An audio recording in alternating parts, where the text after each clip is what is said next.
All right, Kyle Neddenriep here from the Indy Star. The city championship game was played on Tuesday night instead of Monday this year. The snowstorm made the date change and the location change. It was actually played at Cathedral this year, and Cathedral hosted. They were the number one seed, played number 3 Scecina, and really an interesting game, I thought. And actually coming off Saturday's game where Cathedral was pushed by Cardinal Ritter 3.5 quarters into that game. It was a 1-point game before Cathedral pulled away, won by 13 in that one, and then Scecina blew out Christmas Addicts in the second game by 29 points. It was Addicts playing without 2 of their best players. Hall and Hill both were out with injuries. Hall will be back. Dazon Hall will be back shortly.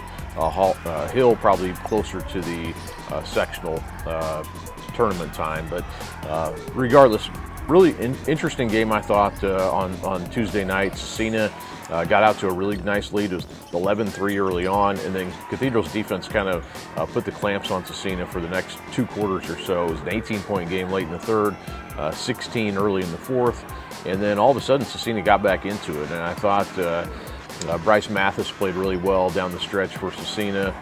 They've got some youngsters too that are going to be guys to watch. Jalen Foster, I thought in the fourth quarter, he had 10 of his 14 in the fourth.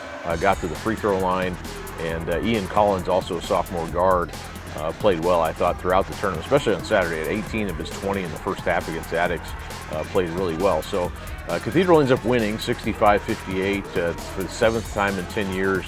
Cathedral's the city champions. And really, from talking to both coaches after the game, I think some mixed emotions on I think Cathedral. Jason Delaney feels like his team can play better.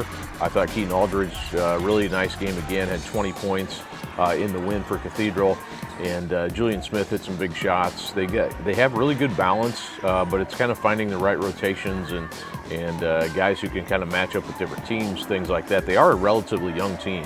In a lot of areas, quite a bit of inexperience on the Cathedral team, but I think one of the most talented teams certainly in 3A when you look forward to the tournament time. But it'll be interesting to see how Scecina comes out of this game. Scecina with a record now of 11-5 coming out of the city tournament, but really tough games upcoming too. They play Heritage Christian and Park Tudor, also really good teams in 2A in the next week or so. Anderson's still up on the schedule, Roncalli, so we'll find out about the Crusaders too. But I thought a really good showing for Scecina. We'll see how that kind of transpires the rest of the season. Also with Cathedral, how they can kind of capitalize and move forward from this. But Cathedral again, city champions on Tuesday night for the 7th time in the last 10 years.